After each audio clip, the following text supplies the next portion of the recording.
చూడ్డానికి పక్షిలాగే ఉంటుంది, కానీ నిశితంగా పరిశీలిస్తే గానీ తెలీదు అది శత్రువుల గుట్టులాగే పక్షి డ్రోన్ అని. మనుషులు వెళ్లలేని ప్రదేశాల గురించి పూర్తి వివరాలు సేకరించాలంటే అక్కడికి వెళ్లే చిట్టి రోబో ఏదో ఉండాలి. ప్రపంచంలో ఉగ్రవాదం సహా ఎన్నో ప్రమాదకర పరిస్థితులు పొంచి ఉన్నాయి. వాటిని ఎదుర్కొనేందుకు డ్రోన్లు, ఆర్నిథాపర్ల అవసరం పెరుగుతోంది. అందుకే ఆ అవకాశాలు అందిపుచ్చుకుంటున్నారు నేటి యువత. తమిళనాడుకు చెందిన విశ్వవిద్యాలయం బెజవాడలో ఏర్పాటు చేసిన ఓ వర్క్షాప్లో ఆర్నిథాపర్లు అబ్బురపరిచాయి.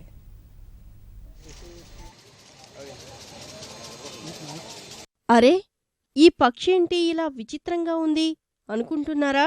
ఇది పక్షి కాదండి, బుల్లి విమానం. పక్షిలా కనిపించే ఈ విమానాన్ని ఆర్నిథాపర్ అంటారు. ఆర్నథాలజీ అంటే పక్షి శాస్త్రం. అక్కడ్నించి వచ్చిన పేరే ఆర్నిథాపర్. అచ్చం పక్షిలా రెక్కలాడిస్తూ ఆకాశంలో ఎగురుతూ కావలసిన సమాచారాన్ని అందించే చిట్టి పక్షి రోబో అన్నమాట.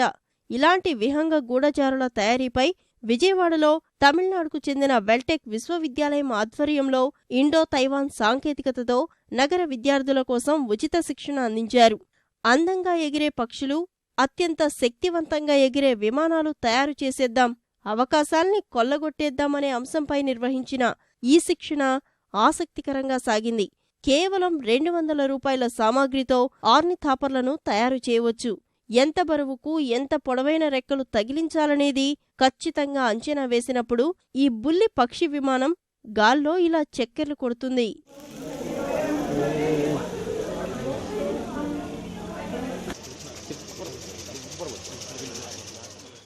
2 గ్రాముల బరువుండే మైక్రోమోటార్, సిరంజి నీడిల్స్, చిన్న గేర్లు, లిథియం పాలియం mobile micro battery, plastic paper, థర్మకోల్తో కూడిన కిట్తో ఆర్నిథాపర్లు తయారు చేస్తారు. థర్మకోల్తో పక్షి శరీరం మాదిరిగా కట్ చేయించి ప్లాస్టిక్ పేపర్తో రెక్కలు డిజైన్ చేస్తారు. దానికి మోటార్, బ్యాటరీ, గేర్లు బిగించి గాలిలో రివ్వున ఎగిరేలా రూపొందించారు. ఈ చిట్టి విమానాల్లో కెమెరాలు అమర్చి శత్రువుల స్థావరాలతో పాటు మనుషులు వెళ్లలేని ప్రాంతాలకు వెళ్లి సమాచారాన్ని సేకరించవచ్చు. అందుకే వీటికి డిమాండ్ పెరుగుతోంది. ఒక్క భారతదేశంలోనే 50కి పైగా ఇలాంటి ఆర్నిథాపర్లు తయారు చేసే సంస్థలు పుట్టుకొచ్చాయి. అత్యాధునిక బుల్లి విమానాన్ని తయారు చేస్తే ఆ విద్యార్థి భవిష్యత్తుకి తిరుగుండదు. అందుకే విద్యార్థులు ఈ రంగంపై ఆసక్తి చూపిస్తున్నారు. ఆర్నిథాప్టర్స్ని ఫ్లడ్స్ వచ్చినప్పుడు మనుషులు అక్కడ వెళ్ళలేరు. ఎవరైనా అక్కడ ఇరుక్కుపోయి ఉంటే వాళ్ళు ఎక్కడున్నారో కనిపెట్టి వాళ్ళని సేవ్ చేయడానికి ఇది యూజ్ అవుతుంది. ఇది డిఫెన్స్ సెక్టర్లో కూడా యూజ్ చేయొచ్చు. వర్క్షాప్లో మాకు కిట్స్ తీసుకొచ్చాము. మేము కిట్ని అసెంబుల్ చేసి సర్క్యూటరీ ఇన్స్టాల్ చేసి ఫ్లై చేస్తాము. ఇది ఇంకా ప్రస్తుతం డెవలప్మెంట్ స్టేజ్లో ఉంది. ఇప్పటి వరకు అయితే మేము 20 మీటర్స్ ఫ్లై చేయగలిగాము. విద్యార్థులు రూపొందించిన చిన్న విమానాలు, డ్రోన్లను రిమోట్ల సాయంతో పైకెగరేశారు. వాటి ప్రతిభకు ఈ వర్క్షాప్ మంచి వేదిక అయింది. విద్యార్థులకు సాంకేతిక విద్యపై ఆసక్తిని పెంపొందించేందుకు ఈ తరహా శిక్షణా కార్యక్రమాలు దోహదపడతాయని ఇక్కడి ఆచార్యులు వివరించారు.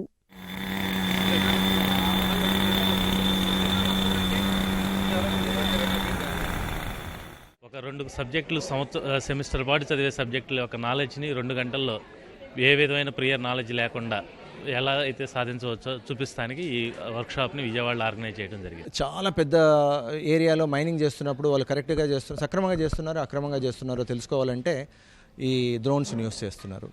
అలానే మన భారతదేశానికి చాలా లాంగ్ బార్డర్స్ ఉన్నాయి. మరి ఇంత పెద్ద బార్డర్లో ఏదైనా ఇన్ఫిల్ట్రేషన్స్ ఉన్నాయా లేదా తెలుసుకోవాలంటే కూడా డ్రోన్స్ యూస్ చేస్తున్నారు. ఈ సబ్జెక్ట్ నేర్చుకోవడంలో వాళ్ళకు ఒక కుతూహలం, ఆసక్తి వస్తుందనే ఉద్దేశంతో వెల్టెక్ యూనివర్సిటీ ద్వారా ఈ ప్రోగ్రాం చేశామండి. పక్షుల మాదిరిగా ఎగిరే యంత్రాల్ని తయారు చేసేందుకు శాస్త్రవేత్తలు శతాబ్దాలుగా ప్రయత్నం చేశారు.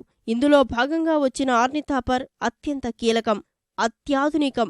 ఈ ఆర్నిథాపర్లు భవిష్యత్తులో శత్రువుల గుట్టును చేరవేసే గూఢచారులుగా ముఖ్య భూమిక పోషించనున్నాయి. అందుకే ఈ రంగంపై ఆసక్తి చూపుతున్నామంటున్నారు విద్యార్థులు.